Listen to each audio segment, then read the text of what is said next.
This week on the podcast, we're talking about those comfort food games getting us through tough times and what games we find ourselves returning to. And on this week's Pixel Picks Showdown, we're getting strategic as we crown the best Japanese tactical RPG game. All this and more on the Pixel Parents podcast.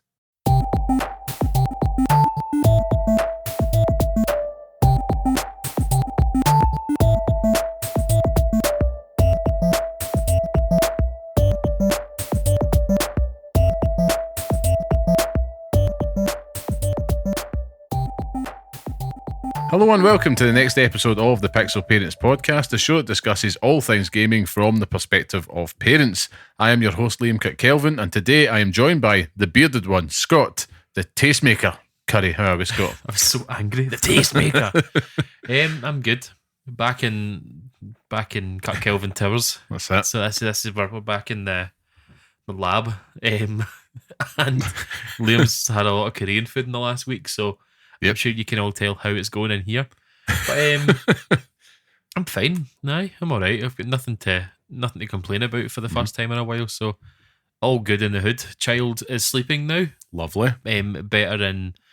We've gone down the route of hammering home the whole sleep by yourself thing now. So we get the music on. She's got a wee book. She's got her magic toothbrush, her magic toothpaste, all this stuff. Yep. And that seems to have worked. So she's now asleep. There's no nerves and fear every single time I come here that we're not going to make it, because last week I literally drove. I was stepping out my car to your front door and my wife texted me and I was just like, not the time for this. So that was me. But apart from that, work is work. Nothing to say about that. And I've been playing a video game this week, so I've not been playing many video games. I've been playing one video game. All right, okay. So we'll get to that in the future. But how are you?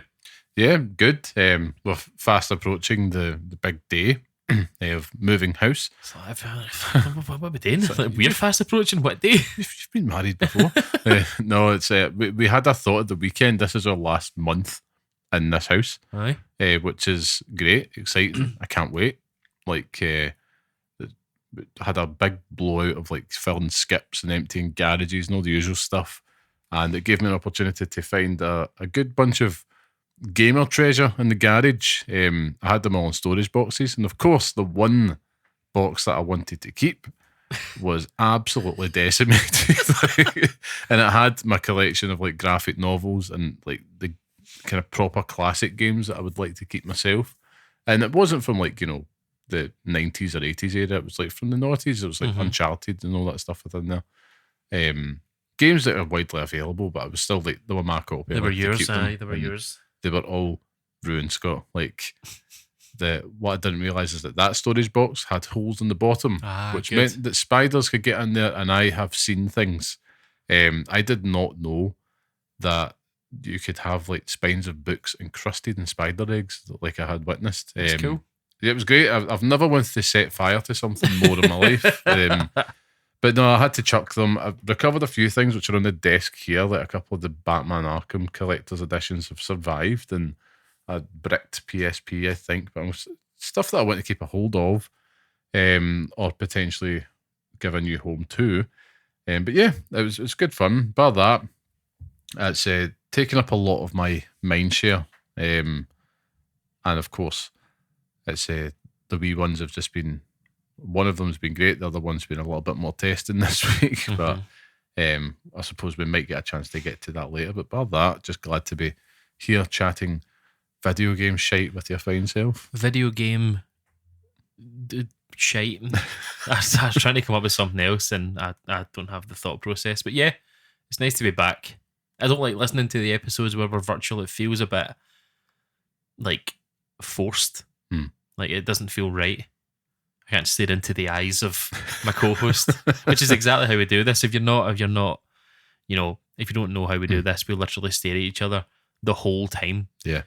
Which is quite, alarming. And not alarming, but it's quite strange. We should break eye contact. We should, but we don't ever do it. We just look at each other the whole time. I know, but we do have a lot to talk about this week again. Indeed. There's going to be some comforting things. There's going to be some difficult things for myself to talk about as well. But we're going to get to that. Before we do, I think we should get some housekeeping out the road. So, of course, for those listening, this is the Pixel Parents Podcast, the weekly podcast by parents who game for those who do the same, where each week we discuss all things gaming whilst raising little ones. If you want to be part of the podcast, come say hello and share your thoughts with us at pixelparents.bsky.social on Blue Sky, or write to us at pixelparentspodcast@gmail.com. And if you like what you hear and you want to support the show, you can leave us a 5-star review and share this podcast online with your friends. That helps us out. And of course, thank you to everybody that's joining us each and every week. The numbers are growing. It is growing. We're actually becoming the highest rated podcast in South Lanarksh. That's a lofty claim that I have absolutely no grounded basis of, but there'll be one of those podcasts by like a Ned that was homeless for a day that's like, you know, a real talk with Davey McDave, and it's like fucking millions of listeners and all that stuff, and it's just the most benign, terrible patter, but because it's like I'm interviewing Johnny Nay Fingers, the gangster, it's like just asking him stupid questions like, so how when did you learn to tie your shoelaces, mate? What was the name of that gangster that everyone used to talk about? What was his name again? What ones? Many. Paul Ferris. Oh, Paul Ferris, yes. Aye, the gerbil. Oh God, yes. He gets shot or something like that. Yeah, I've got a story about him that I can't disclose on this podcast, but a story about him that I'll tell you later. That'll be a Patreon exclusive. Yeah, wink, wink. That is. We're not doing Patreon, by the way. We're not doing it. No. Aye, gangsters are weird. Like, you don't really think of gangsters being Scottish. No. Well, then I suppose you usually kind of default to like mad Cockneys or something like that. It's like what's the Scottish equivalent? Like the Sopranos, they're always like, "Where's the gabagool?" It's like, "Where's my fucking lawn sausage?" My wafer thin ham. Oh man, I digress.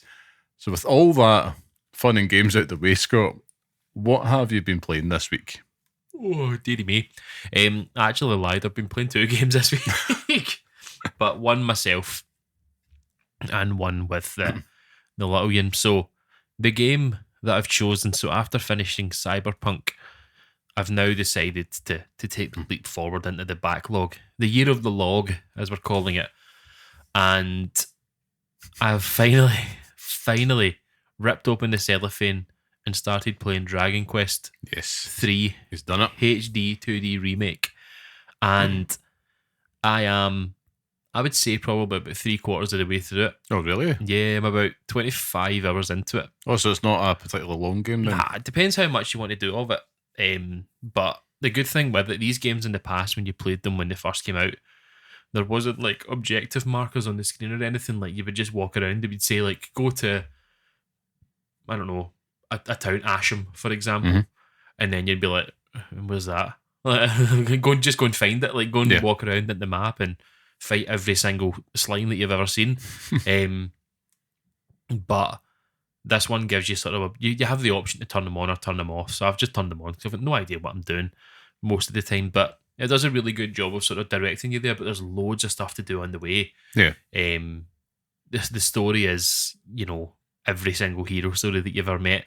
Every single time I've played a Dragon Quest game, they're always sort of the same. You're always this hero of yore, and then you have to go and do something. In this one, you're having to go and find this all powerful enemy. But it's like Bartimos or something like that. But you're kind of following the footsteps of your dad, Ortega, who is like a legend. Like everyone talks about him in this massive like pure esteem. And like every single time you visit a town where he's been, they're always like pure in love with the guy. Like it's so cool. Like beloved. You kind of follow that route.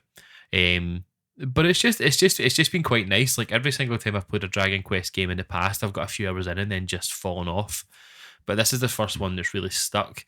But I could feel myself around sort of hour 10, 8, 10. I was like, it's quite repetitive in what it's asking you to do. It's like, go from here, go to there, pick up a thing, take it somewhere else, fight a million bosses. Like this is, or not a million bosses, fight a million enemy on the way there.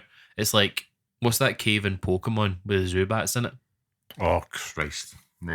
I know the way you're talking about. I used to hate it It's because every 2 steps you get a it Zubat fight. literally feels like that Right, until okay. you can get different sort of equipment, and you can get spells that it does stop the battles being so frequent.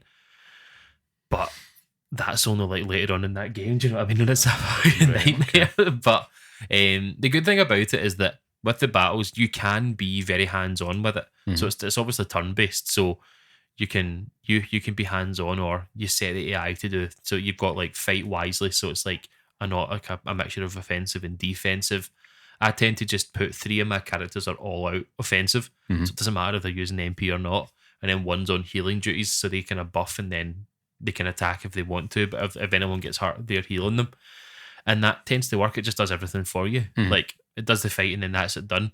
You still have to be on board, so like it doesn't automatically do it. You still have to press X at a point, but it does a lot of the hard work for you. And I'm finding that I'm burning through boss battles like nothing. Like, All right, okay. one of the I was following a guide earlier on, and it's when I go to dungeons, some of them are just ridiculous, like just the length of them, and I'm just like, I want to try and avoid as many battles as possible because I can't be arsed now. So what is the way through this? What's the quickest way I can get through this dungeon, for example? And one of the dungeons, it's like, it's just like it's not floors, it's levels. Yeah. So it's like one floor is like smaller, but this whole level is like a massive area, and there's loads of dead ends and stuff. And I was just like, I can't be arsed. So tell me the equipment that I need to find, and then tell me where I need to go. And it said in this thing, like, this is one of the hardest boss battles in the game. And I just done it on AI, and it just done everything. And it was fine. I was like, all right, okay. I don't feel like I'm missing out on anything because the boss battles they're not going to be memorable. Like, it's not. Yeah. It's not like something I'm ever going to remember, but it's just nice to get through it. Where it really shines though is just like, see the soundtrack for it. It's all, when you go into towns and stuff, it's like the same wee soundtrack, but it just becomes so familiar. It's really, really nice to play it. You get a boat halfway through, and the music when you're riding that boat is phenomenal. It's so good. There's other things you get later on in the game that I won't go into, but it's just been really nice playing something that has a clear point A to point B. Like, it's not like Cyberpunk where I'm being waylaid by loads of different things on the map and stuff. It's just, this is what it wants you to do. Now, if you want to go and do other things, you can do that. Like, there's a monster collecting thing where there's random enemy monsters on the map that you can walk up to and you can collect them. And there's a monster fighting arena where you basically train them up and then they fight. All right, okay. Which is quite cool. It's like a Colosseum kind of thing, but I'm not really involved in that. I should be though, because one of my characters is, their class is a monster wrangler, and as they get stronger, the monsters, or as you collect more monsters, some of their attacks get stronger. So there's a sort of push pull there, but it's just really cool. Like, it's been quite nice actually, just having this sole thing to focus on. Yeah. Like, my mind isn't taken up anywhere else, and I can see it. I'll probably finish it in the next couple of days, to be honest with you, because it's not long. The time to beat on it's like 25 to 30 hours, I think it is. So it's really not difficult, not long. I wouldn't say it's something that, if I'd paid full price for it myself, I got it for Christmas. And if I had paid full price for it myself now, I would be annoyed. Right, of okay. having paid for it. It doesn't have the same, you know, with like an Octopath Traveler, for example. Like, there's a lot of stuff in there. Yeah. There's a lot of dialogue options. There's a lot of sort of character development, and that's not here. Like, the only character who really gets developed is your character and maybe one of your other side characters. But these characters are not like, it's your character's hero, and then you've got 3 other, what you call them, like companions that come with you, but they don't have any say in anything. They're just expendable. So it's like, there was a decision that I made halfway through the game where one of my favorite characters, Pedro, had become like the best character in my team, and then it said, well, you go to this town, and they say, well, we need a leader for this town, and we'll take him. And I was like, what? like completely unexpected. I was like, what the fuck is this all about? Like, no. So took him, and then I had to go and recruit someone else. Barlow, I called them. Fuck knows why. A female called Barlow. And she's a mage, and I was just grinding that. I probably could be finished. I probably could be finished it by now if I didn't grind these levels, but I was just getting her powers kind of higher and higher and higher. But it does a really cool thing halfway through where you get your wee characters to a certain level in their class. So you've got like mages, you've got warriors, you have merchants, clowns, thieves. Mm-hmm. You get loads of other ones like kind of medics and stuff like that, and you get them to level 20, and you can go to this place and you can change your vocation. Right. But you retain all the abilities that you had from that first one. Mm-hmm. So, like, if you were a mage and you have all these offensive spells, you go and then train to be a medic, and you can get the medic ones as well. So you're basically like, like the best of the best. And that's what I was doing. So I was just getting them all buffed up. So I think that's the reason why all my characters are just hench as fuck, because they're so over leveled for what I'm trying to do. And I think it will come to a head now, but it's just it's interesting, you know. Like, I think that if you could see it on, if you could say it on a deal for, I said say and see wrong both times there. If you can see it on a deal on the PlayStation Store or on the Xbox Store for £20, say, right, it's worth having a look at. Okay, but I wouldn't pay anything more than that. Okay, well that's answered my question, because I've been really keen to get your thoughts on it. But it sounds like it's I know exactly what you're meaning with that. And who knows, that maybe that could be one that comes to Game Pass or something like that, or even PlayStation Plus in the next year. So it is great. Like, there's moments in it where I'm just like, it's just nice to play. Like, yeah, it's a really tight experience, and that's something that in the past I've always had problems with. Like, games are too long now. Like, it's just outrageous, but it's good. Like, I wouldn't want to say it's not worth buying, because there's obviously people out there that love it, and you know, there's a reason to play it. There's a reason why, you know, it got remade, but it makes me excited for the next two. Like, they're coming this year. I'm not sure. Not sure. Pass, but from what I've gathered from it as well, like, some of the moments in it, they've added some sort of story beats to it as well, and they've sort of got voice acting and stuff in there at the same time. So it does give a lot of these characters personality. Like, you're seeing your dad Ortega in the past and him, what the things that he's doing, and you're seeing these in wee cutscenes and stuff. Mm-hmm. So it's not just like, you know, in the past it might have just been a story that they've told you, and you have to sort of make that up in your head. It's actually showing you the proof that what happened and stuff as well. They are coming this year, by the way, just checked. Yeah. And some of it's quite bleak. Like, some of the stories in it are quite bleak, but it's good. Like, I think that once I've finished it, I'll be happy to be finished it, but I'm glad that I've played it at the same time. And then it just leads me on to my next step, which I'm not 100% sure where that goes.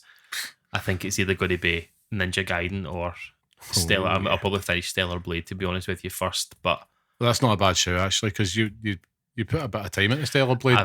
did, but I don't think I'm anywhere near anything, to be honest with you. But all things Dragon Quest at the moment, and that's just been broken up by, you know, sporadic time spent with the wee one playing Stardew Valley. Nice. The game that continues to fucking give, by the way. I've been so close to buying it on the PlayStation just to try and get the Platinum Trophy for it, because I would love to do it, but then it would be a game that I'd have to sink hundreds of hours back into again. I just don't have that in me. But I fucking love that. Like, I said it on Blue Sky, but I reckon that if I was to have a look at, you know, the Scott Curry games of all time, Stardew Valley is there, top 5, without a doubt. Like, it's so good. I just love it. I love all the characters in it. I love the music. I love everything about it. Just like, I want to play it all the time. See if they brought an app out on my phone, and don't tell me if it exists or not, but if there was an iOS app that I could play it on, I'd be done. It would be over. Like, it's kind of like that Balatro effect, isn't it? Like, it's disgusting. I know. So you mentioned there was another game you're playing this week, though. There's that. Okay, right. So yeah, pretty solid week, actually. I've been really intrigued to hear about, like, Dragon Quest. So that's good, because I kind of know now. Because just before, well, at the start of January, I was kind of tempted to dive in, but I thought I'll wait till he plays it to see. I think you would get annoyed at the level of, like, battles in it. It's just, it gets to a point where you're just like, going to just fucking shut up. That's the thing that gets me, like, with a lot of these turn-based games. I suppose for listeners out there that are unaware of what we're talking about, just think Pokemon on the Game Boy, right? So the amount of times that you'd be walking and just traversing to get to A to B, and constant interruptions, especially if you are in the mood where it's like, I just want to progress the story. I found that a lot with like Octopath Traveler, which is a game I've been really fighting the urge to go back to because it's like, that is a long ass game. It is, like, yeah. And this is Octopath Traveler 2 in particular, because I had made a good headway with that, and then something else came out, something that I always go back to and return to. Magnificent. But I never played it. I played 1 and never played 2. 2 is like, just those little quality of life adjustments they make. It's really hard going back to 1 because I remember I'd spotted it came back to Game Pass, and I thought, oh yeah, I'll fire up Octopath Traveler again, and yeah, just like little things like the speed of combat and stuff like that. It makes a difference. You can have those options. The thing that I reckon, see if they just said, look, there's some battles that you know you're going to win. Like, we know you're going to win it. Yeah. So see if it just auto-done it and just gave you the XP for it, that's fine. Aye. If there was any that they're saying, like, you're maybe on par with the level that you should be and you have to fight these, then that's fine. But I'm not fighting them. Like, I'm not getting kind of deep in the weeds for it. I'm just saying, these are the things that I want you to do, go and do them, and then it wins. So it's just like, well, there you go. It's a game that I am constantly right now fighting the urge, because I'm in between games just now. After Red Dead Redemption 2, I was tempted for a bit. I was like, do you know what? I'm just going to just flirt with lots of other wee games just to see where I'm at. And I'm still in that mood this week because I'm very aware that now we're in February, which looks to be the first silly season we've had of this year. Yeah. 18th of February is not far. We're about just less than 2 weeks away or something from it.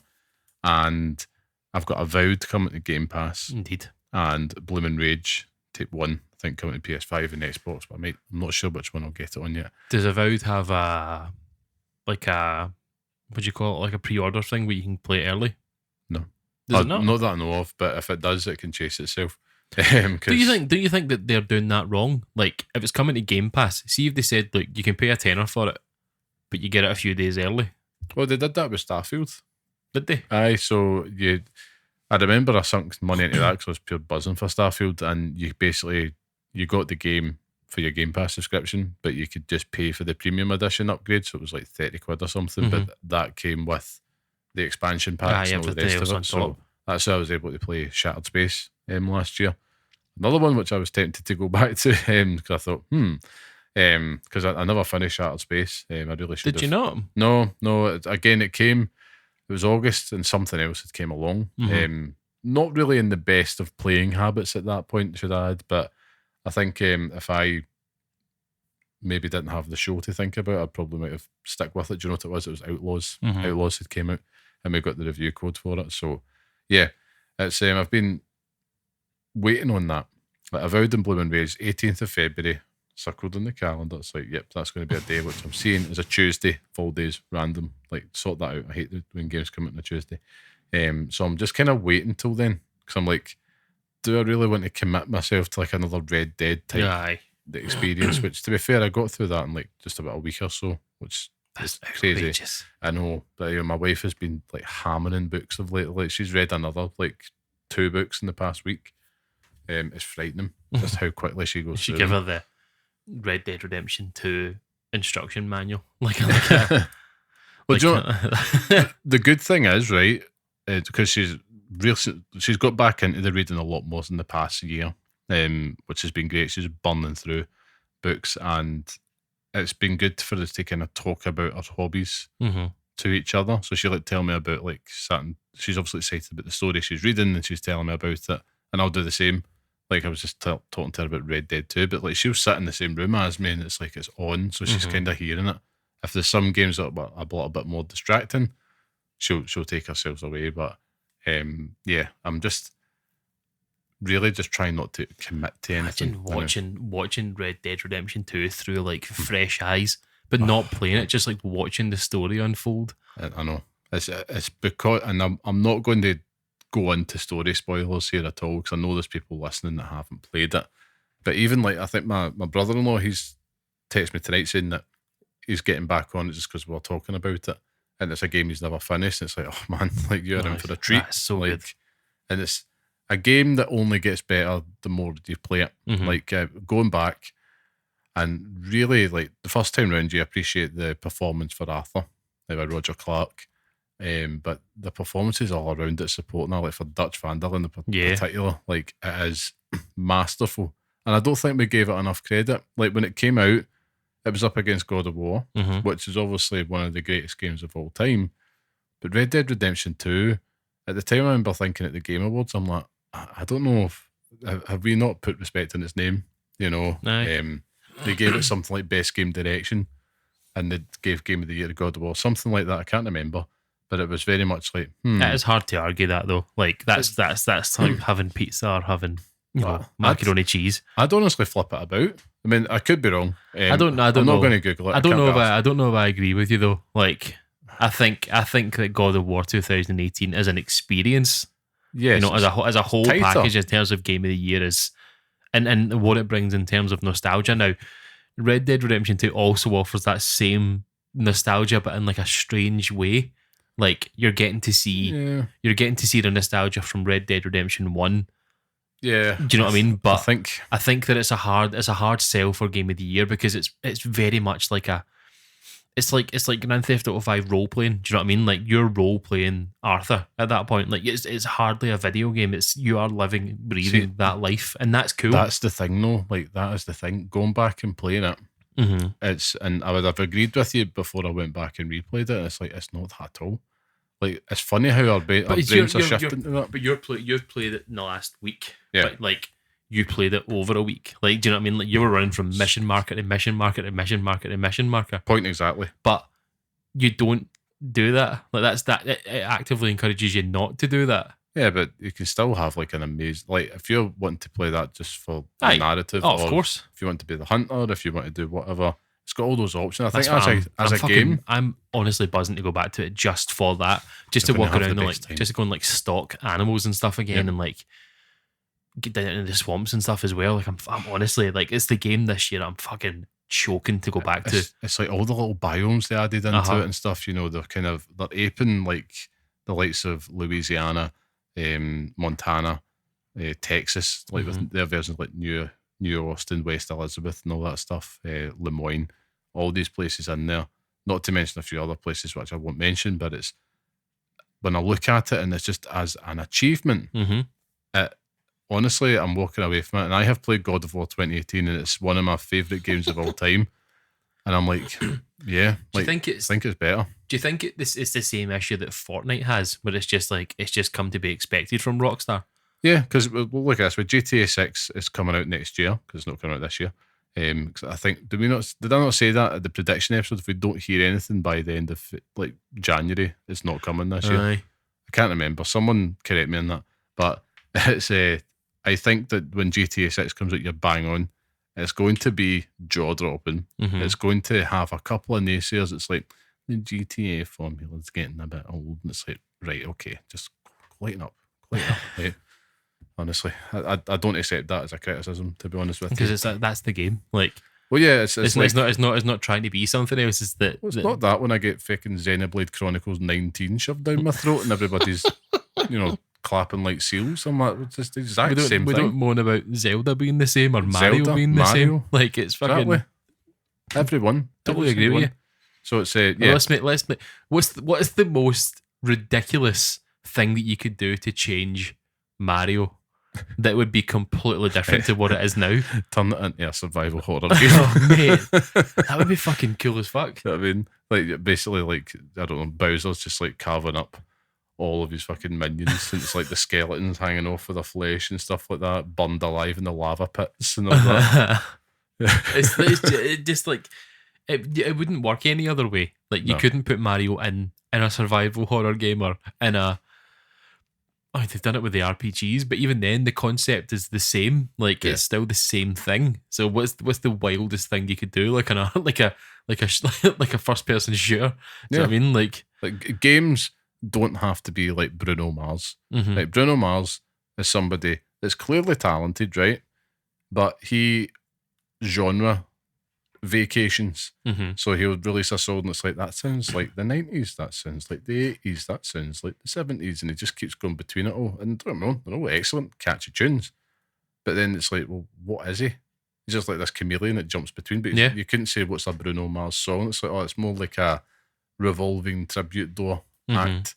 And to come back to the point of games, it's like, the whole thing, like GTA 6. I think you're absolutely bang on. Like when that game comes out, it's not going to get Game of the Years. No. It's not going to get the flowers, despite the fact that it's probably technically, ambitiously, and innovatively as well. No, slamming the desk, fuck's sake. Probably the best game that's going to come out this year. But, let's face it, I wouldn't be surprised if at the Game Awards, if it did come out this year, which it won't, and we end up giving the award to Death Stranding 2 over it, or something like that. Do you know what I mean? I don't see it.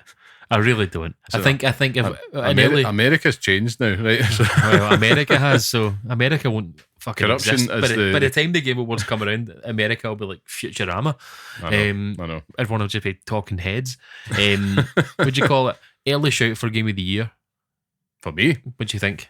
Is it something we know about or something we don't know about? Do you know? There's still not a lot of confirmed stuff that's been there, but I'm going to go out on a limb, and I am going to say the next Mario 3D game. Do you think so? Yeah, because it's the 40th anniversary of Super Mario. They need to stick that landing this year.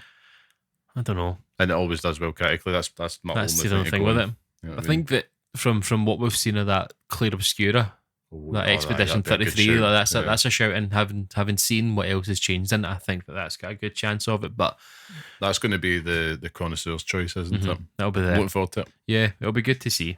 But if you've been playing it, and if you take us down the list of things that you've actually been playing, then all the pies that you've got your fingers in. Good God, man, nothing but fingers in pies. That's been it this week. Listen, obviously I went back to Black Ops 6. Yep. We've done one a couple of times. Still in Season 2. I'm in Prestige 4 now. I am flirting with the idea of going for a Master for a laugh, right? Because I'm like, do you know what? I've got a year. Why not? And it's fun. It's still there.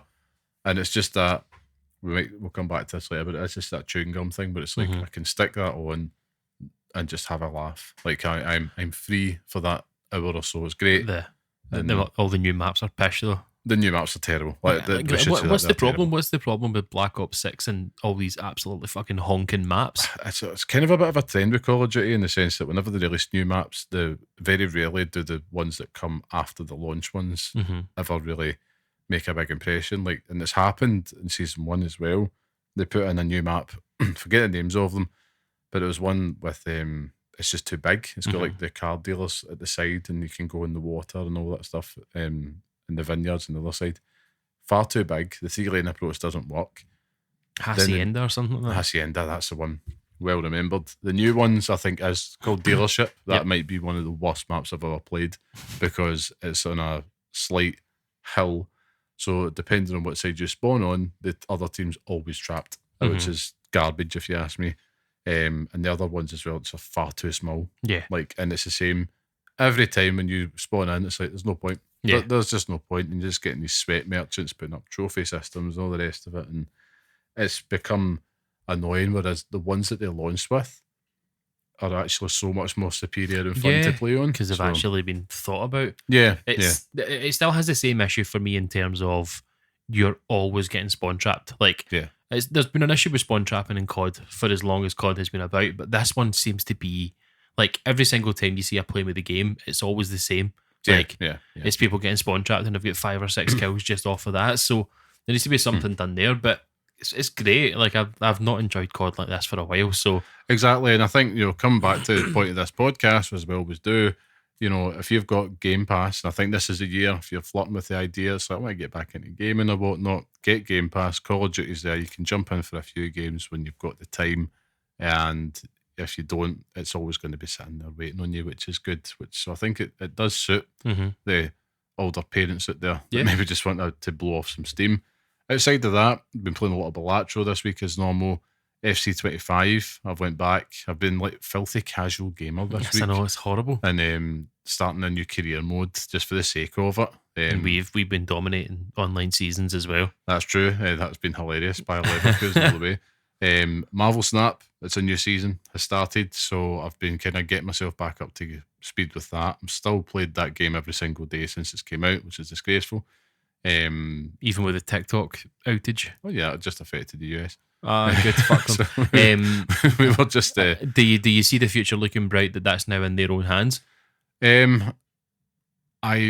would say I'm a 6 out of 10 in terms of positivity on it, because they have to make a lot of changes fast, because there was a time when Marvel Snap was so fun and kinetic, and it was bringing all those new players in. Since then, we've had Pokemon TCGP come out, and it's been eating its lunch, and even like Hearthstone's went back and put new updates in. Marvel Snap have promised new features to come into the game. So this season is a new game mode with a new shop with 3 additional cards, including Uncle Ben. So when the card gets destroyed, Spider-Man takes its place, hilarious. Which is hilarious.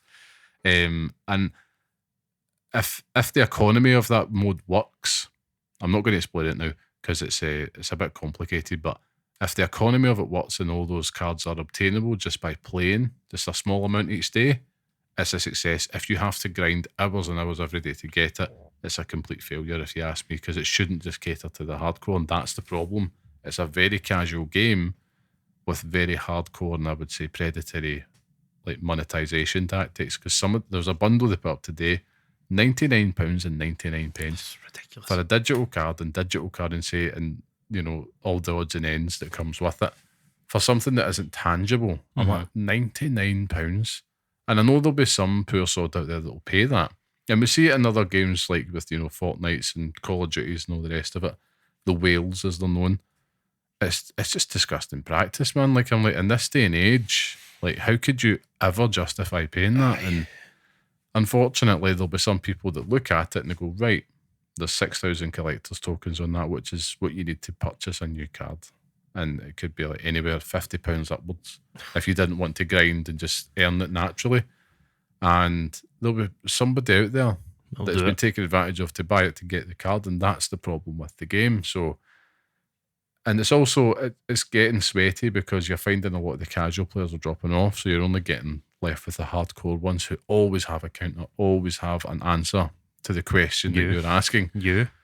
No, like I'm the person today. Like I was here, and my wife pops in, and I'm just sitting there, and I'm like aggressively tapping my phone because somebody had scudded me in the last turn of the game, and I'm like, why am I even playing this anymore? Like, I hate it, but yeah, I'm still playing that.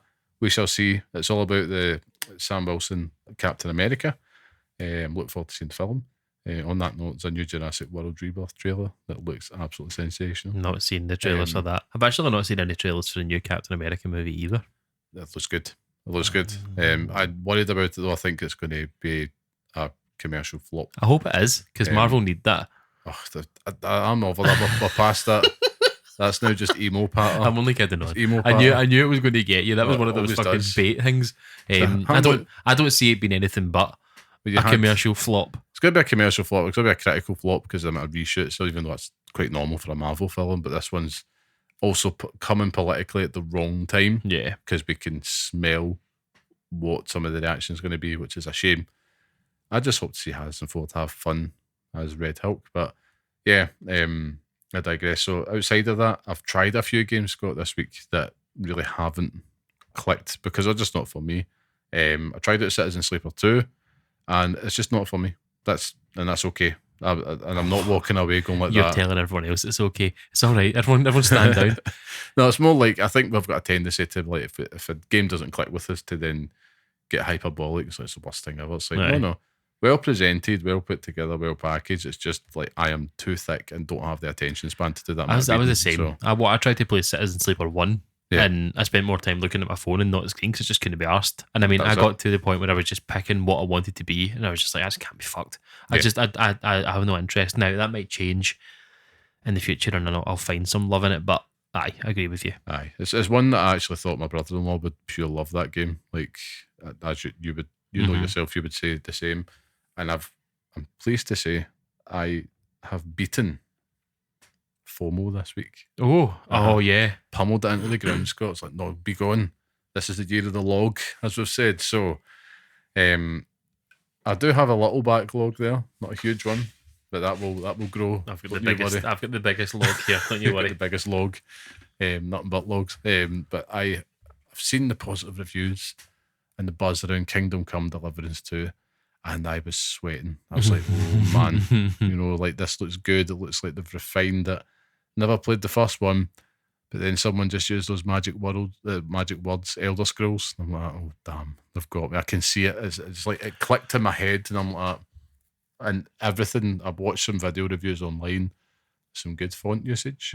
Reminded me of Oblivion. I know it's going to play completely differently. I saw someone say it's like if you liked Morrowind, then you'll like it as well. I've watched Elias from on Twitch playing it, and I have no interest in this game at all. But just watching it, I was like, it looks fucking stupid as all hell. Yeah, and it could be hilarious, but it's not a me game. It's a total you experience. So I'm surprised that you haven't, to be honest with you. I'm surprised this isn't one of those games that you've just went out and got. Well, it's like a conversation a few weeks ago, like just trying to spend a bit more responsible when it comes to new games. Yeah. Holding off. If it's a game that I am not like, we did a roundup of games we're excited for, so like Assassin's Creed Shadows, for example. I know, it wasn't even like, anywhere near the list. Exactly, it wasn't. So it's like, do I really want to go out and spend, 55, 60 quid, even if I did have an Asda voucher for £5 that I could use towards it? No, of course. I think I saw some good deals for it though.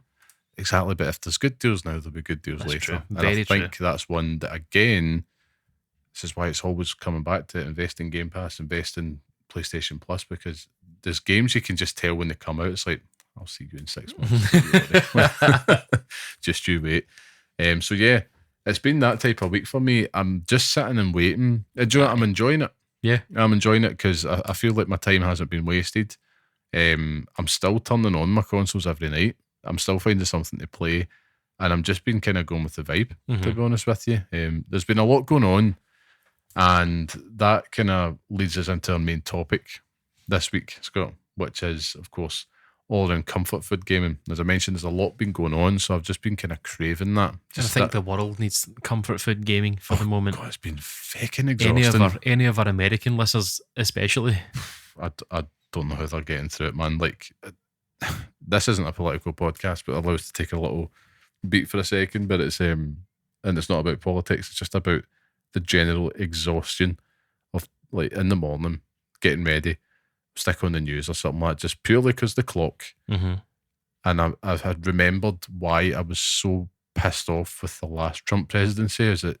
It's all you hear about. I'm like, my God, like, I'm actually counting down to when I'm a Celebrity comes back on, so I can hear something else in the news. That's true.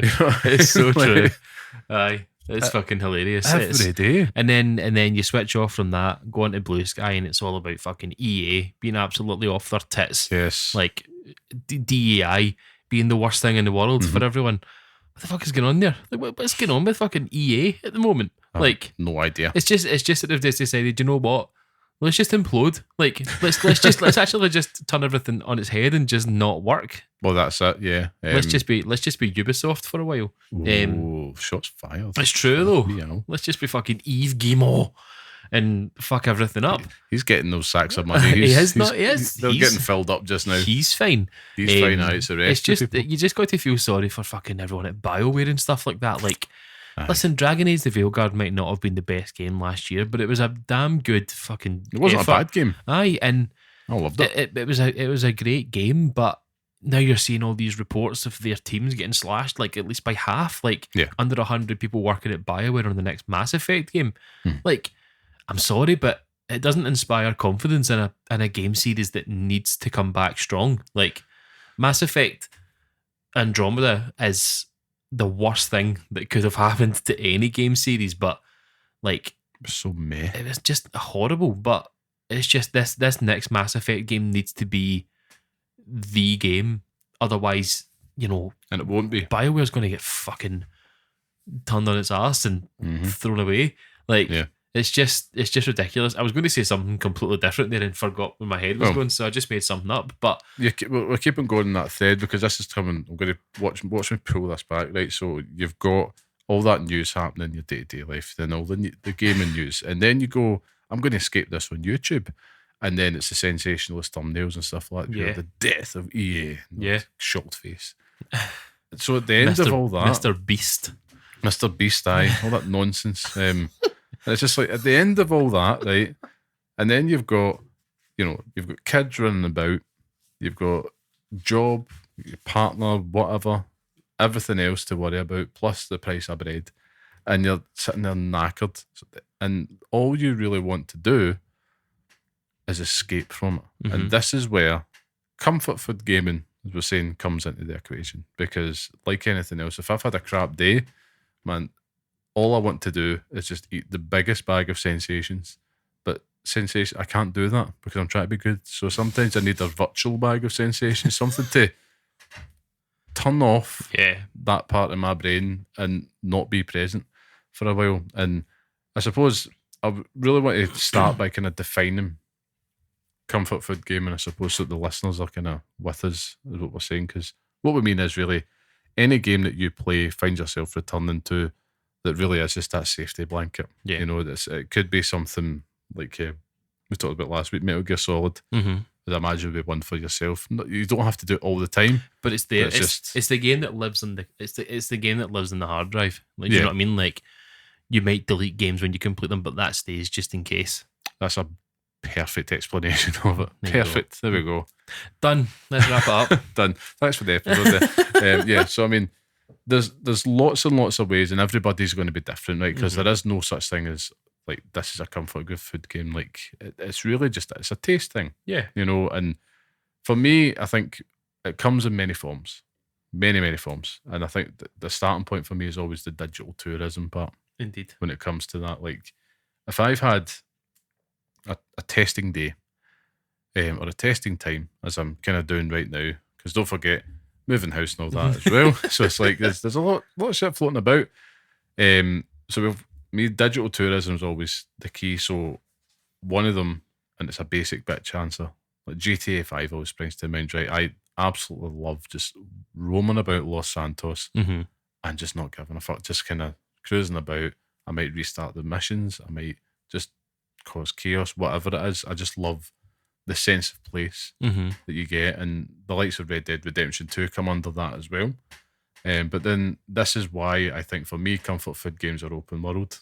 So the digital tourism aspect is so huge, and it was never stronger for me than the likes of like Assassin's Creed Odyssey. Aye. Like I remember playing that game, and every time I turn it on, it felt like, man, I'm having a holiday in ancient Greece right now. Like, this is great. Like I felt you get warmer. to climb up that statue that has the wee buzz. Exactly, just hanging off the buzz. As you do, as I would do if I went to Greece. But it was just that feeling like you turn on the game, whatever it is. For me, it's the open world, large spaces, and it was just that sense of like, I'm going away just to see something. Yeah. And it's that sense of place in your mind.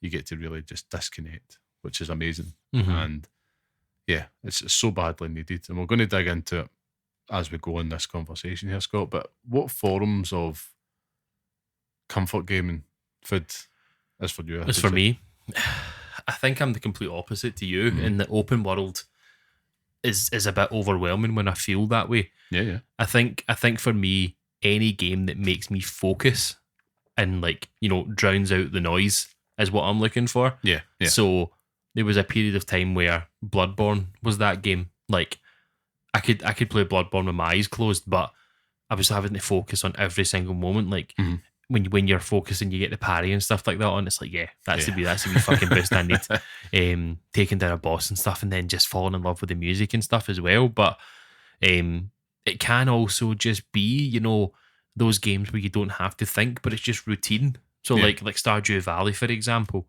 not a difficult game by any stretch, but you wake up in the morning, you're watering your plants, you're maybe going fishing or you're going to the caves, you're killing all these things, and then that's you. You've got the next day where you take all the geodes to Clint. He tells you what's in the geodes. You maybe take some of those things to Gunther or come back and sell them, but then you're back watering the plants again. You're selling all the stuff that you got. So it's just like, it's a day in, day out, but it is just that routine, and it's just the switch off that you need. But I would say the games that really do just take me away from it. Like if I've had a shite day at work, or if I've had a tough day in the house, you know, maybe one isn't sleeping and I know I'm tired and I don't have the energy to focus. It might be a Stardew Valley, but if it is, if I've got that energy there and then we're not playing Call of Duty or FIFA or something, then it could just be me playing like a Bloodborne, playing like, you know, Stellar Blade or playing like a Ninja Gaiden or something, like something that's just completely focused on that, Because if you're not, you're fucked. Do you know what I mean? Like, it's not, Yeah, you can't play I get with it. the phone in your hand. So I think that's what it looks like for me, is that either have to be hyper focused or there has to be routine in there. Yeah, Because you know, what's life without routine? I don't know. Bliss. That's you know, that's the one thing that I took from when you had your first, is that you were always so hard on routine. Yeah, and still that am. if you were out, you always had to be back by a certain time just to get bedtime in, because you know it makes so much sense. Yeah. And you do deviate from that as they get older. There is a wee deviation there, but it's still very much, this is the routine, and we stick to it because you need that. Like, this isn't just like, for us, it's very much, we finish work. So I finish at work at 4:30 most days now, right?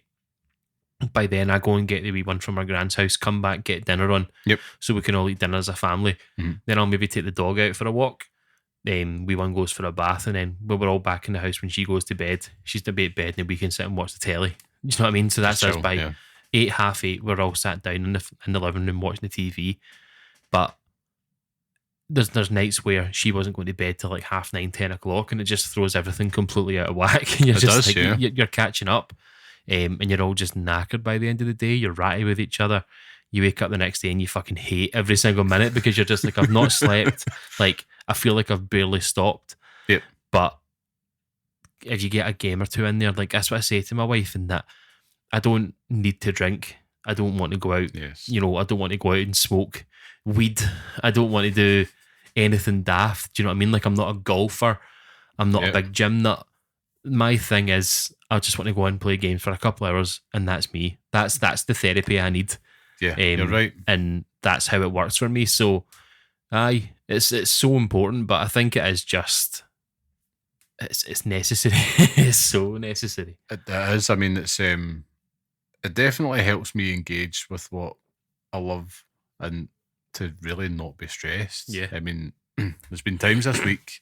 So, I mean, this is why comfort food gaming is so important. And there's been times this week where I've just the wee man's just been a handful at points. But I think he's noticing the change around him as well. And it was naughty, so we had to take the Switch away from him, which I didn't like. But you know, it's got to be a taskmaster. I don't even know what I'm saying anymore. Tastemaker, whatever it is. I'm mentally drained, but it's I was sitting in the kitchen and I just had my head in my hands, and I'm just like, I can't wait for this to be over. I can't wait to just like get me to like 8:30 or whatever, just so I can just sit down for a moment's peace. And I say that to my partner all the time. I just kind of like, exactly what you say, to each their own, right? Some people really need to kind of go out to blow off steam. Some people go play football, like say gym, whatever.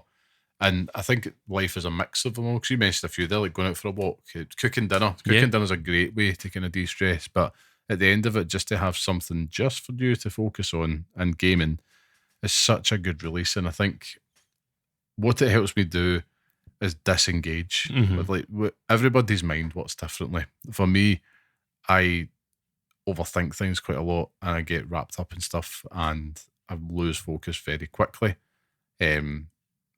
There's probably more stuff in that than what I'm probably ignoring, but I'm like, I've never really, it's funny that you say that, because I've never really I've never really thought of you as an overthinker. Oh God. But now that you've said that you're an overthinker, it makes so much sense. Like, you can see the cogs turning in your head sometimes, and you do. Yeah. Can I get a bit like that? It's quite funny you say that. Because the first thing everybody will say about me is he's so laid back, and it's like in my head, it's just like the red guy from Inside Out all the time. That's you know what Phil used to say about me, is that you're so laid back, you're practically fucking horizontal. I get that, because I'm too lazy to a fault. That's probably my thing, is that I just don't think about things enough, and then it all comes at once. But and then you're like, shit. Like, I think for me, like, disengaging from all that noise, like you said, is important. Once I've got it, once I get that, and I can sit down, have a bit of time, just experience the world, do whatever I need to do. And usually for me, it's in the form of something I've played before. Like, it's really, really a new game. It's like, this is the comfort food, whatever. It's something that's old for me. And nostalgia is a huge driver in it, but it has to be just provide that comfort where it's like, right, I think it's because you're in control of it, and it's like, you know, the beats that's coming up, or you've got something, you know, the steps to take to achieve your goal. Yeah. Whereas when times do get tough, and we've both talked about, like, the wee ones in particular, they will of course continue to raise challenges, right? And gaming is just such a good tonic for that. Mm-hmm. And for us, I feel fortunate because it's like I like it at the end of the night, and everybody's, like you had mentioned, all under one roof, and it's cool. Mm-hmm. And then for me, it's like that's how I choose to kind of spend my spare pennies. Mm-hmm. I think the days of me kind of like longing to go to the pub and all that stuff are long behind me, because I can't be asked. Like when I go out into a pub and all that now, I'm genuinely like, I enjoy the booze, I enjoy the people I'm with. It's all the rest of it that pisses me off. That's true, aye. Cannot be bothered with it. I'm like, I'd just give me a carry out in the house and I'll be quite happy. But we've been like that for a while though. Yeah. Like it's been like that for a long time. But I think you said something there that is very apt. And it was, when it is comfort food, is that you know what to do. It's like you're not thinking about what you're playing. In most cases, like, say for example, your comfort food game was Super Mario World. Yeah. Right.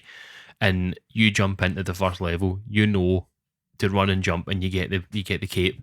Like that's the beginning of it, and then that's you. You can do these things. You could literally walk through that game and not even think about anything. Yeah. It's just like, it's nice to be able to kind of do that. Do you know what I mean? Like it's a really cool thing, and it is just very much, you just switch off at that point. That's just let the game takes you on the ride. You're just there along with it. But yeah, it's. I think the sooner we admit that, people talk about therapy, like people obviously get better help and all that. Yeah. I mean, give us a shout, but you've got not a paid advertisement here, by the way. But cool. I'm not. Yeah, fuck a piece and sausage for your fucking in a bottle. Would you call it? That's the only food I could think of. Would you call it Stephen Bartlett fucking shitting it out? Just picture Stephen Bartlett at a blender, just like, dehydrating fucking new square sausage. Aye, that's how you do it in Scotland. Oh, but it is very much like people advocate for therapy. People advocate for, kind of weightlifting or whatever it is they want to do. Like, my wife, sometimes if she feels stressed, she paints her nails. She just does her nails because it's something that she looks at her nails and they're good. Mm-hmm. But it's just like it's something that she can focus on. But it is like, the sooner we admit that video games are therapy for some people, the better, because it's absolutely ridiculous how much it helps people. Mm-hmm. Like, I'd love to see a breakdown of how many people that, if you put people in a room, 8 people in a room, 4 people play video games at the end of the night when they have stressful times and 4 don't. What is the split on that? Very, very particular set of experiments there, but we're going to have to define what the people who don't do for that to be scientifically accurate. Nothing. They just go to bed and don't play games. But it is just it's class. Like, it's just nice to have that thing, because imagine if we didn't. Like, what would it be? I mean, that's the thing. I mean, I'm fortunate. For me, I've always had my music, but that's more difficult to do the older I'm getting. Obviously, with the Music Man, Mr. Sean Murray, we've been working on projects for past year and a half or so, which has been great. They're making an experimental album. That's it. On Himalayan chants. Gregorian Himalayan chants. Just recreating the Halo theme.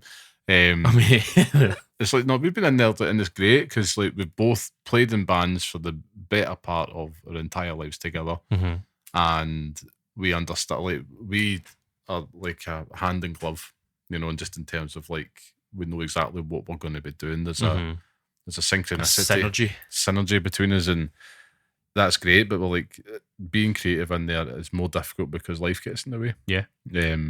So video gaming is just literally right there. I don't have to go anywhere. I don't have to do anything else other than maybe just pay for some other piece of content to play on it. But even now, that's digital, so I don't even have to leave the fucking house. It's class. And it's great. And I think you're right. Like, the therapeutic elements of it for parents, for adults in general, is undeniable. Yeah. It's funny because there's still a stigma attached to it. I was going to say that, my parents would be like, what the fuck are you talking about? Aye. It's like, you just grin and bear it. But because I've had the thought as well, because I'm like, right, here we are. you know, in mid 30s, or you'd probably say my case, my mid 70s. And it's like, this is a generational thing. So we are going to be like that generation where you get people, you know, probably 50s, 60s and all that will still be playing games. Yeah. But the people right now that are of that age, less of them will be gamers, and they will not understand culturally, or, you know, all the additional benefits. They're probably still thinking, he's sitting playing that fucking Tetris. What a geek. And it's like, no, it's not. It's like one of the best mediums of storytelling out there just now. It's interactive. You have agency. Tetris, I know. One of the best stories in video games history. I know. It really is just, it does everything. And that's why the comfort food aspect of it, we're often talking about the new hotness. This leads on to the next part, right? Because it's twofold. There is a stress, and the comfort food gaming combats this stress so effectively. And this is one thing I think that we are rediscovering this year in the year of the log, which I love that this is what's stuck. I love that. Coined the year of the log. But it's the stress of keeping up. Yeah. Like, in terms of like, you know, year of the backlog, year of the log, comfort food gaming is helping us beat the foam, and it did this week with Kingdom Come Deliverance 2. But as gamers, FOMO is our final boss. That's always the case, right? And we've all been burned. Like, we've all been on Blue Sky or Twitter or whatever, and it's like, oh, look, Dragon's Dogma 2, that looks great. And then you buy it, and it's like, Jesus wept. It's just described me last year. Exactly. And I did the same. I ran down to the local Asda to buy it because it was like 40 quid. It just came out. And I've never regretted it more because it sits there.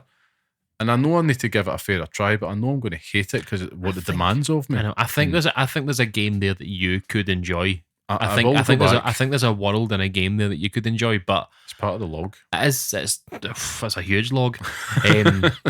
But I totally agree with you in that last year is the first time that I felt truly stressed by video games. Like playing Metaphor ReFantasio after Persona 3 and just being like, fuck me, let's just get both of these out the road. Like, let's just fucking finish it now. But like trying to finish video games within a week to get back here and start talking about it, it's trying to make dents in video games to come back here and be like, this is what I'm playing. Because for the first few weeks of our episodes, it was Final Fantasy 7, and I was okay with that because we were both playing it at the same pace. But as we moved through the year, I was like, I need to burn through these games quicker so I can come on here and have fucking content to talk about.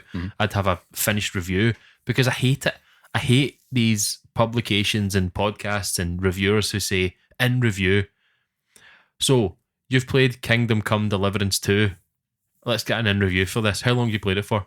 2 hours. Like, you've barely fucking touched it then. Like, you've gone through the tutorial mission and that's it.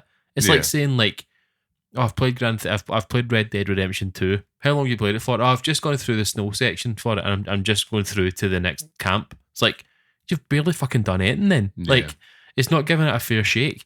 I think in reviews are the most nonsense thing ever. I think that we just have to be accepting as a society that you can't finish these games that quick to give them a fair shake. I'll tell you, it's brutal. Like, the excitement of getting review codes and that's great, but this is the stress of keeping up, and it does apply to games media as well, is that everybody's, oh, it must be great getting free games. And it's like, until you get that 60 hour, 100 hour bad boy that used to do in a week because you are pulling all-nighters, you are shoehorning it into life. I couldn't even imagine it now. Like, if somebody had dropped GTA 6 on my lap, there's like, listen, free review code for you there, but you get a week in advance, and as part of the deal, you need to have the review ready for the embargo.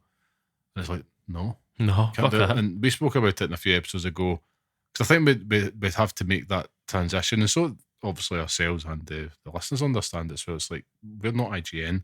We'll take more of a book club approach, and almost kind of, it's not an in review, I would say. It's, you feel more strongly in reviews than I do. It's like, it's just the most ridiculous thing ever. It's more just the you've watched. There's a whole season of Severance out, right? And you tell people we're going to discuss Severance, but you've only watched half an episode. It's like, what the fuck is the point in that then? Like, I know. Oh, we're going to review Shrek today, but can we? No. Well, let's do that next week. But we're only going to talk about up to the point where Donkey finds out that Fiona is an ogre. More next Now week. that's like, it's just It's more I think it's that games have such a good opportunity because they're getting longer, which I support. I don't mind games getting longer, but there's such an opportunity to talk about your continued engagement. I'm going to go off on that's the cool thing with it. But I'm sorry for waylaying it in that, but I totally and come back to this in a minute. But just in terms of personal approach, in terms of FOMO, and that I am all for this now, and that completely against this whole feeling of missing out nonsense because, as you say, games get cheaper as time goes on. And what is Joe Punter listening to this podcast gaining from me talk about my hatred for Dragon's Dogma 2? Because let me tell you what, I fucking hate that game. What were you going to say? No, I was going to say, like, taking time in the comfort zone, just bringing what you were saying there, effectively not chasing the new hotness, disengaging from the zeitgeist, a word that I would so happily package up and punt into the deepest realms of the sea. But yeah, just kind of disengaging from that is incredibly rewarding. Now, as a community of gamers, I think that in an industry and the media supporting that as well, we are so guilty of rapid consumption and moving on so quickly. So we spend more time hyping up games to release and quickly forgetting it, and we're conditioned almost to behave in the same way as a product marketing launch cycle. So very rarely, right, that we're going to get games that come out that capture our attention as a collective for a very long time. So how many games are we quick to judge and then reevaluate and appreciate over time? I suppose you get bad examples like Cyberpunk where there's a very justifiable reason for it because the launch was poor. Then over time it gets so better. It gets better, yeah. But the tail off of that as it exits the conversation, and you only get the odd champions like us that are talking about it. Just me, I'm the only person that's played it. And then there's other ones that come to mind for me, like the Assassin's Creed cycle. So with Valhalla, comes out 9 out of 10, then you go to the middle chunk, less people play it. Man, that game was pish. It's too long, all the rest. Now a new one comes out, man, Valhalla cooked. And you get to that cycle. But the problem with keeping up with stuff is that, you have to quickly barely finish the sandwich that you're eating before you're moving on to the next one. Yeah, 100%. And this is stressful. So this is where comfort food gaming is the answer. It's like a slow gaming movement, effectively. And taking your time with games. And I would say a lot of gamers do this and they're very good at it. Others not so much. Particularly, it's so tempting when you're on the likes of Blue Sky and that every day and you need to have new shiny shit to talk about. And my habit came about from the fact of previously getting review codes and all the rest of it. So I was always almost kind of in that cycle of like, right, play something new, burn through it, move on, burn through it, move on. And I was doing that because when you're reviewing games in short notice, you have to play games in a certain style. I wasn't really sitting there labouring too much, reading every note in the RPG and all the rest of it. It's like, no, do that, move on, get the gist, here we go. And you can write something about it. I should also add though, right? That he's pointing at me, folks. The stress of keeping up, it does extend to the non-new releases, I suppose, as well. Yeah. We're aware of the toxic side of the gaming community. But there's also a toxic positivity element within there as well. So explain that. Basically what I'm saying is we can't be too altruistic on people's buying habits. So when it comes to like, oh yeah, don't buy games on release, don't do this, don't do that, I never pre-order, you're a mug if you do pre-order, all the rest of that. And it's a very toxic positive thing, and it's like as soon as somebody gets it, there's one person actually I can remember, it's quite prominent within the UK game community. I'm not going to. Fuck. And but it's very, very opinionated on that. Describe them to me and I'll name them. Opinionated, but so it's. But I think what it does is it shames those that do kind of go out buy it day one, and it also it's that tit for tat. And I'm like, it's whether you do buy something day one, whether you are picking it up in a sale, whether you get it as a gift, which is the best way to get games if you ask me. It's always up to you. I've said it before, but the main thing is that you enjoy your gaming the way that you like to best and what works for you. Listen, that's it. If you played The Last of Us Part 1 the day it released, or I play it 3 years down the line, we both have the same experience. Exactly. Like, regardless of when and if. Who gives a fuck if you want to buy games day one if you want? Like, sometimes that's the best way to be. Like, the minute Metal Gear Solid Delta comes out, I'm buying that the minute it comes out. Oh, yes. I've got that coming in the post, and I reckon I'll also buy it digitally. I will buy it on the PlayStation 5 digitally because I can't be waiting for it to come in the post. Oh, yeah. Same with GTA 6 on that. So it's like, you're going to buy games on the day, that's fine. But see these people who are like, don't buy games, like, let games come out and have a day one patch. It's like, no, I'm going to buy it fucking day one because I want to buy it. Like, and I want to support these people that make these games. Like, and you can't have it both ways in terms of don't support these games day one, but moan about them when their games, the developers and stuff lay them off. Like, you can't have it all ways. No, it's just it's a really tough. It's a tough industry, and it's a horrible industry sometimes because you're waking up on a daily basis, and this goes out with the sort of comfort food because you do start to feel stressed about, you know, Ubisoft are underperforming, right? Right. So that's just, you know, Ubisoft, but yeah, I'm thinking about Ubisoft not existing now, and I'm like, well, what's going to happen with Splinter Cell? Mm-hmm. Like, that's not a concern that I need to have, but it's a concern that I do have. Like, when Kojima left Konami, it was like, what the fuck is going to happen with Metal Gear Solid now? Like that, and that's when you start to feel, you know, stressed about the things that you love. It's like, you bought Concord. I mean, I still stand by it, but I reckon there's a comeback due. And there's a state of play coming up, so never know. Don't hold your breath. Free and PS Plus.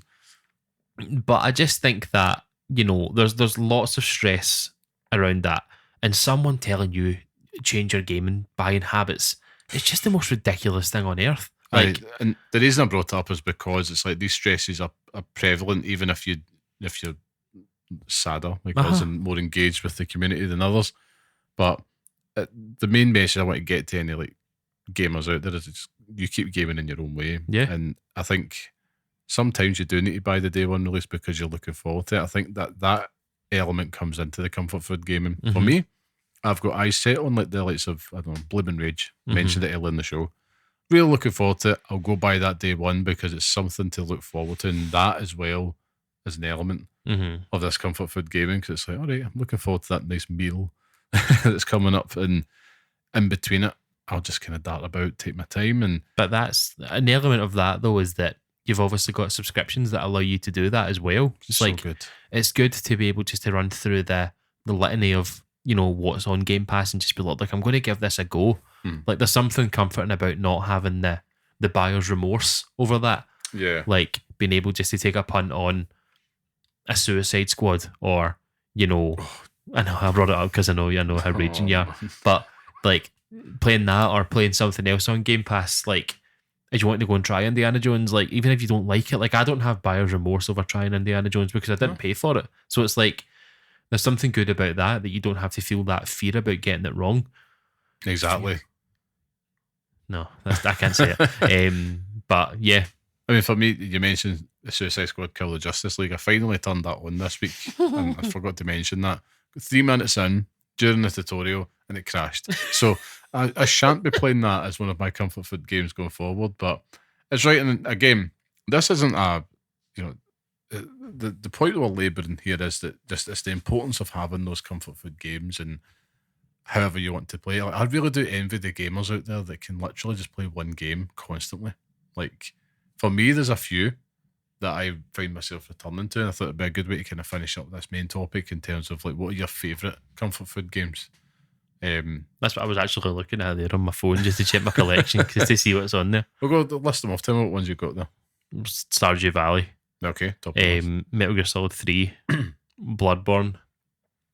Trying to think of my Xbox, what I have on there. There's a few on there. Let me think about it. Okay. Call of Duty. Call FIFA, of Duty, yeah. Being able just to kind of dig into FIFA and stuff as well. That's a big one too. You go for next, and I'll think of a few. Okay, yeah. So you mentioned like FIFA, Call of Duty. They're the filthy casual games for a reason. They are just comfort food, easy that you can do. I mentioned it before, Grand Theft Auto. Uncharted, oddly, is one for me as well. Like, I like just kind of going through that linear story and I can have a blast. Just kind of playing through that collection. The Witcher for me is the one that I love going back to regularly. Obviously, open world games in general, things like Skyrim, one I go back to a lot. One that's probably top of the tree, because I'll play it every year, is the Batman Arkham The Batman series. series, I was going to say, that's probably a big one for you. I do it every single year. Yeah. Oddly enough, as much as I'm a big fan of the Assassin's Creed series, it doesn't ever get replayed. I think it's. I think it makes sense though. I think it does make sense in terms of how you have to play it. Well, yeah, and I think because I platinum these big RPG ones, not bragging, not flexing, but because I did that, it's like I've done everything I need to do. Yeah, pretty much. Had my fun. Move on. I'd say, Uncharted's a massive one. I would also look at sort of things like Final Fantasy for me. Final Fantasy X is a huge one for me. Like, I might not play the whole game, but I go through parts of it and just live in that world again. I got a big thing for, the Yakuza series as well. Like, even just jumping back into like Yakuza 0 or something, just going to seeing, Kiryu and stuff as well. But it's things like that, just being able to sort of switch off. I do like, 2D. I do like sort of platformers and stuff as well. So like The Messenger, for example, or Blasphemous, like those kind of things where you're sort of judged on how quick you can do it and stuff as well. Like it's nice to kind of have that focus on it. But yeah, those would be the sort of big ones that I'd be looking at initially. Yeah. And the Legend of Zelda series as well for me. Like, love those ones. They're all just anything. I think for me, there's a nostalgic element to the ones that I've named off. For me personally, which is almost like I was so happy and excited. These were all day one games at some point for me. Yeah. At that point in space and time, and you attach yourself to the worlds, the characters, the gameplay, whatever it is, and they just become a part of that permanent library. Like, it's the games that you'd be gutted if a new console or something came out and you weren't able to take it with you. And that's why, like, we've spoke about other things in the past, like why we're sticking to PlayStation so much. Yeah, it's true. But also why I'm excited for Xbox, because I can drag things with me at the same time. Like the Witcher series is a good example. I've got the Witcher 2 there that I've had there in since the 360 days, and it's like, when was the last time you played it? Last year. Was that right? Because I bought it. I think I was going to go through the Witcher series after watching your favourite Sons videos, and I bought the Witcher 2. Good luck. And it was like a $5. I mean, nothing there. And I got to the point where you pumped Triss at the very beginning of it, and I was just like, I've had my time with this. I'm done. Like, yeah, it's a very, what's the word, obtuse game to get into, especially if you've got the Witcher 3 sitting there. Aye. And I would always recommend people just do that instead. But yeah, I'm keen to hear, because obviously we've had some of our listeners kind of comment on Spotify, which you can now do. What is your comfort food games out there? What is the game that you find yourself returning to? It doesn't have to be all the time. Could be once every couple of years. Could be every month. I'd be really intrigued to hear about it. I think when we spoke to Alex, many moons ago now, he was talking about, was it like Masternoid or something like that? Yes. He was talking about that. So we all have these games. We do. Do you know what I mean? I know Ryan, when he listens to this, he'll be talking about like Super Mario and stuff as well. He loves Nintendo. Super Mario Galaxy and Odyssey now. Yeah. Big Nintendo mark. Just picture in his big Nintendo dungarees and just loving life. Cosplaying as fucking Luigi now. God, that's an image. But yeah, I would be really intrigued to hear what people's comfort food games are out there, of course, and who knows, we might get another new entry this year. Maybe one's this in the horizon. You never know. Horizon Zero Dawn. Can I bring up something really quickly that's not go on then. Not related to the podcast in any way, shape, or form? All right, I'm intrigued. But when was the last time you had to change your password on your email? Touch wood, not for a very long time. Right. I have to change mine almost on a weekly basis. And that's due to the fact that every single time I try and sign in the Xbox, it blocks my sign-in for it. Oh, really? Right? So I have to change my password, which is fine. But see, these help us beat the robot things. Right, yeah. Why are they so fucking difficult? I've no idea. Like, there's one here where you have to select the indicated orbit for it, right? And it's like different pictures. And I have no idea what it wants me to do. And I'm trying to do it mid-episode because I was trying to look at my Xbox library, but it's like, this is an absolute nightmare. Like, yeah.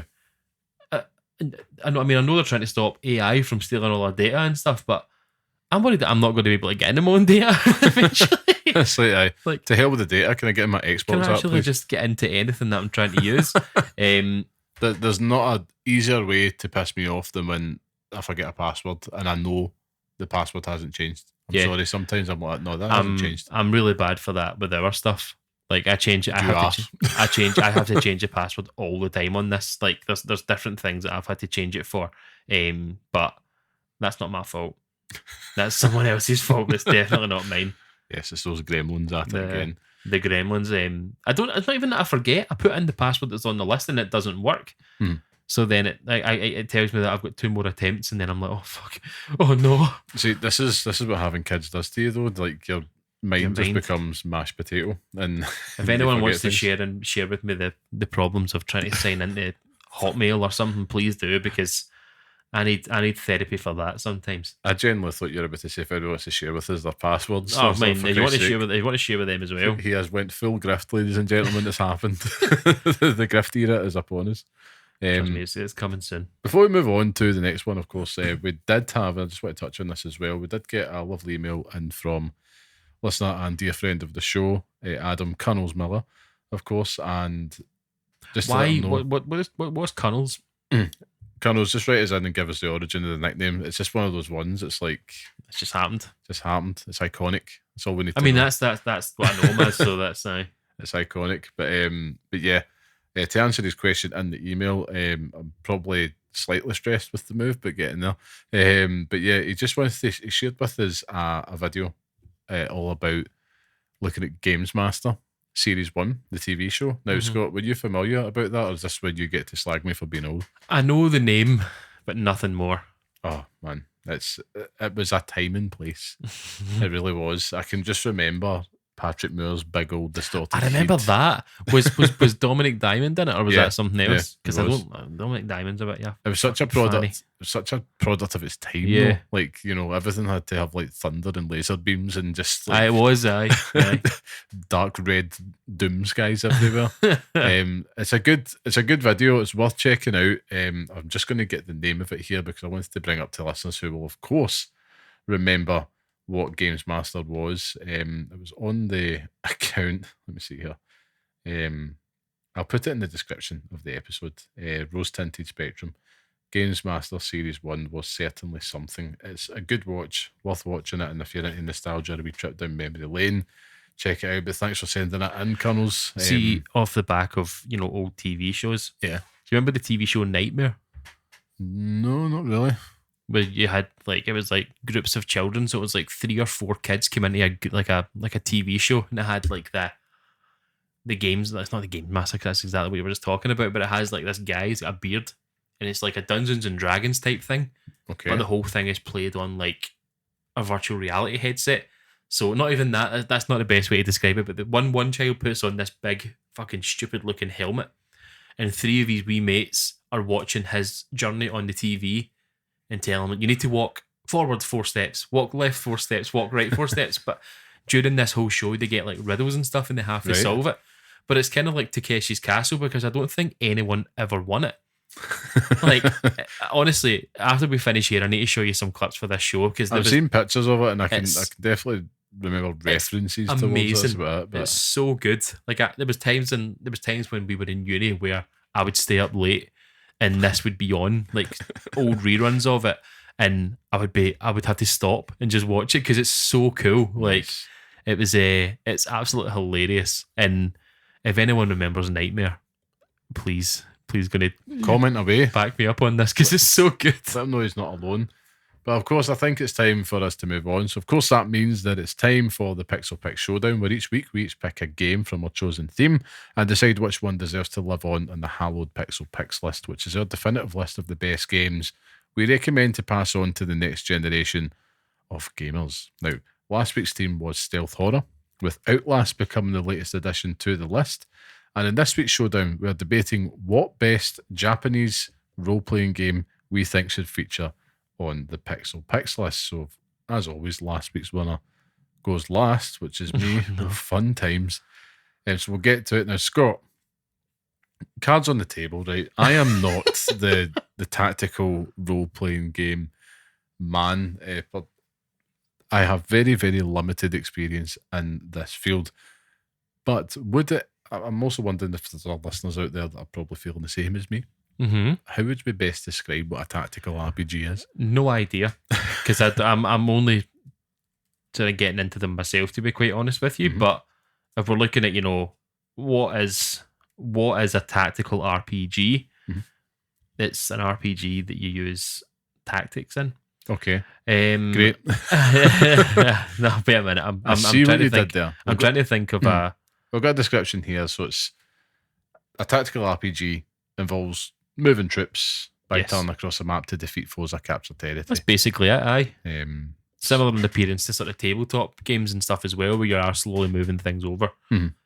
Strategy role-playing games and stuff as well. But think of games like Fire Emblem, Final Fantasy Tactics as well. Like Fire Emblem's a bit more, you are moving groups of troops. The same with like Tactics Ogre as well, where you've got this massive group of, groups of people that you are moving across a map. But it can also just be sort of tailored to Final Fantasy Tactics, where you are moving maybe 1, 2, 3, 4 people, and it's kind of moving around this small zone. But then it takes on the same DNA as a turn-based RPG, where you're picking what happens at that moment, where you're attacking and stuff like that as well. I'm trying to think of any other ones, which is good because it's probably a list of games that I should have thought of, but it's probably one of the most niche. It's weeks very we've had niche, in and this. it's quite difficult because I don't have much experience in it, which is quite hard because I've maybe got 2 or 3 games in my life that I've played of this, but all of them could be the game that I pick for this. Do you know what I mean? Like, it's quite ridiculous. But when I was just looking up the list of games, they're all, when we're looking at Japanese RPGs as well, so it's very, very niche. Oh yes. So I'm interested to hear your thoughts on this because you're not that gamer. Okay, right. Well, but it's me goes first, is it not? You go first. So, because I've only got one pick. Aye. So the one caveat that I'll put on this, because if there's anyone that plays these games all the time, they're shouting at the screen. This is the Matthew McConaughey in Interstellar moment where he's behind that fucking bookcase and just scudding the wall. Is that I'm not picking Final Fantasy Tactics in this. Okay. Now, the only reason for it is because I haven't played it. I've played maybe half an hour of it on my PSP, and it's one that I've got ready to go. Like, I've literally got it at home. Every single time I go to the toilet, it's like, I can take this, or I've got Bellatrix here, and we all know who's winning that fight. Jimbo. So, the 3 games that I've played in my life that are tactical RPGs, Japanese tactical RPGs at that, are Unicorn Overlord, Triangle Strategy, and I've played one of the Fire Emblem games. I think it was like the 3 Houses or something like that. Yes. And it's one that's on the log list. Big old log. The log list. But for my honourable mention, it has to be Unicorn Overlord. From last year, it was a phenomenal experience. And it is completely different to the game that I'm picking from my list. This one, because you were very much, you take control of, different parts of this army. So you've got groups of 4 or 5 different sort of, you make teams of 4, 5, 6, and what you do is you slowly move around this open field in terms of all these battles. So you might have an archer, you might have, people riding birds, you've got kind of people riding horses, you've got loads of different sort of elements to it, but it was very much, you have to be really considerate about what you're doing at that moment. So you have to try and move archers to certain areas to attack certain people, or you have to try and get to certain points at a different area. I'm not describing this well, but it's very, very tactical in terms of what you're doing, and you have to be thinking about 3 steps ahead before you've even moved, which is really cool. With Unicorn Overlord, it was also backed up by the story and stuff and the characters that you're playing as.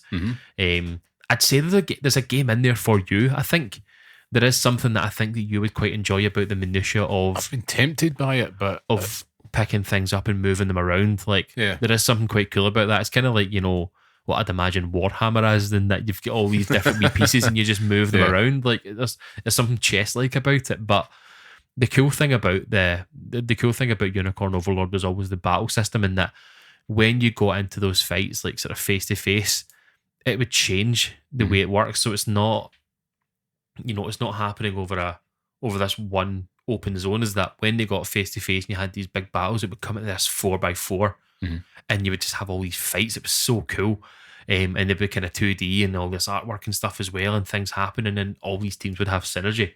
It was phenomenal. Like, I think there is a game in there for you that I think that you would really like. It's not on Game Pass, is it? Nah. No. But what would drive you from it is the Japanese part of it. Is that, every single female in that game has massive egos. And yeah, apart from one.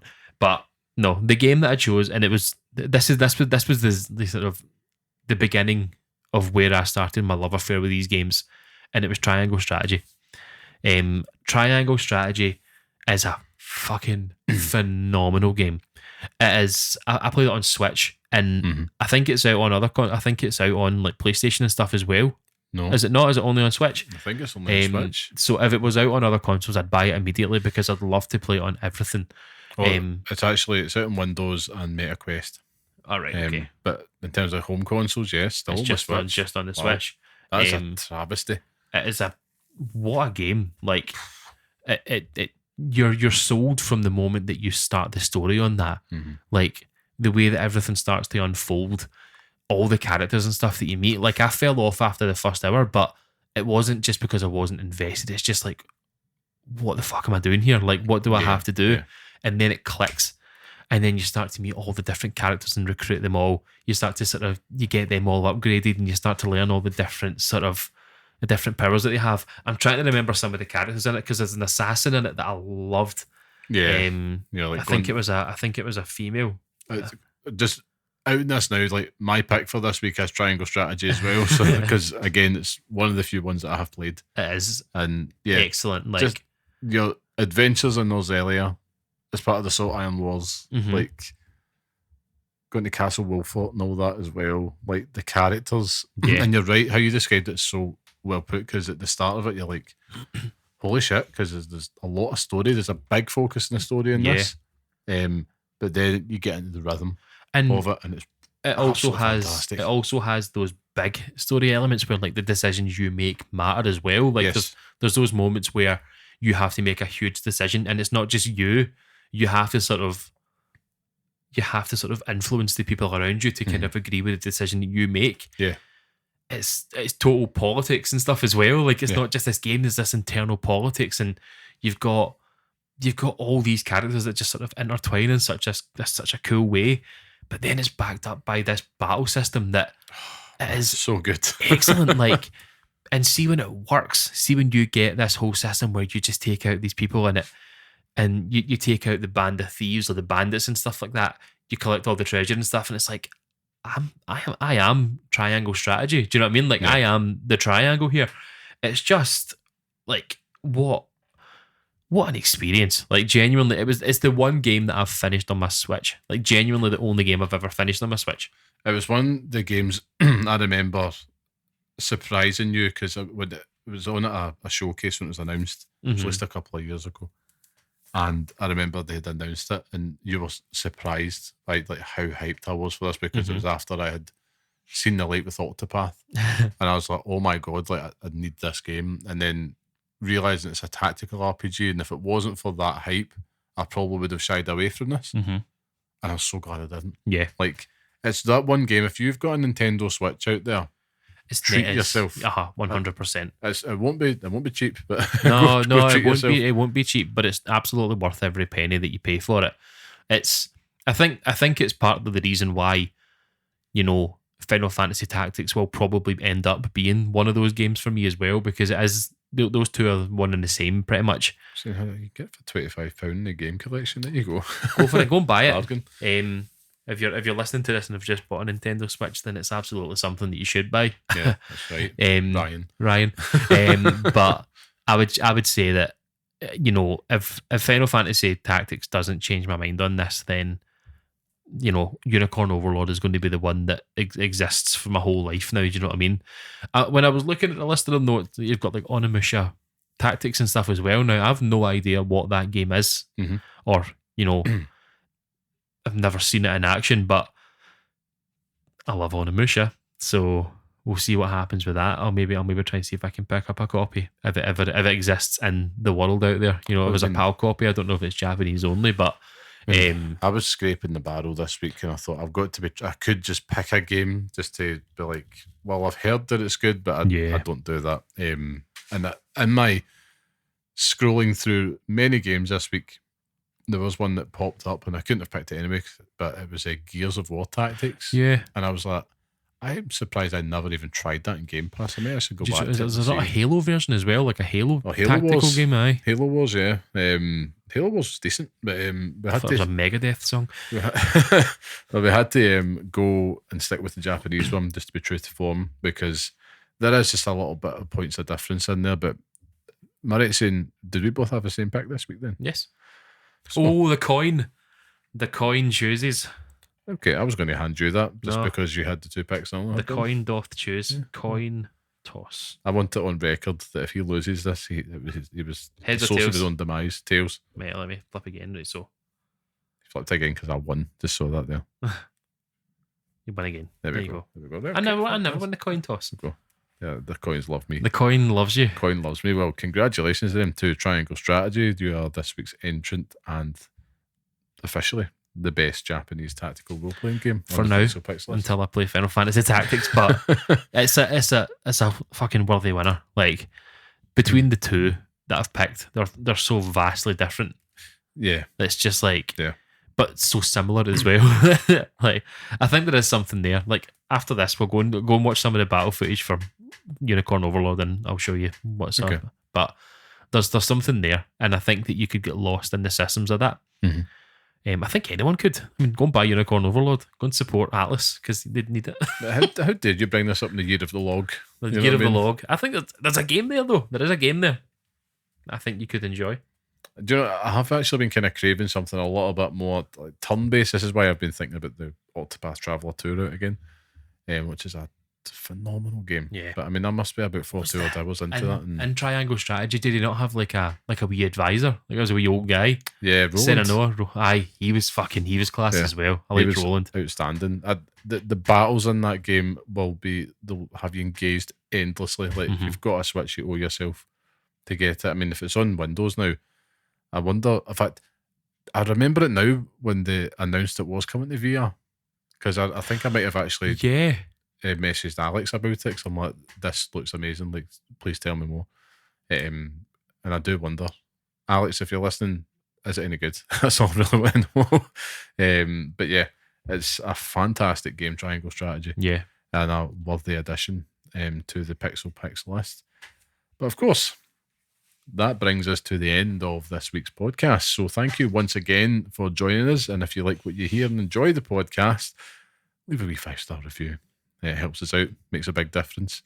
And of course, Scott, that means that it's test time. So where can people engage with you online if they want to hear you wax lyrical about your comfort games and Unicorn Overlord? You can find me on Blue Sky at llamaman.bsky.social, shouting into the abyss. That's it. And you can come follow me at carmelite.bsky.social, where I am fighting the urge to not post political content every day. And of course, thank you to our producer and music man, the talented, handsome, and wonderful Mr. Sean Murray. you kind of fucked yourself there, because I was like, talented and no.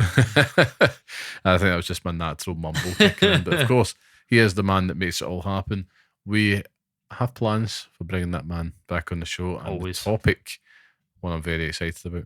We've got some good things cooking in the background here, Scott. Things are always cooking here at the Pixel Parents HQ. And of course, you can listen to the next episode on all major podcast platforms and follow us on Blue Sky at pixelparents.bsky.social. And of course, write to us, as Colonels did, at pixelparentspodcast@gmail.com, or you could even leave a big comment on Spotify now. Technology's amazing. Just let us know what you're thinking. How's your day? What you're doing just now? Let us know. What are you literally doing at this moment? Tell me what you're doing. I just want to see the comments, like eating a sandwich.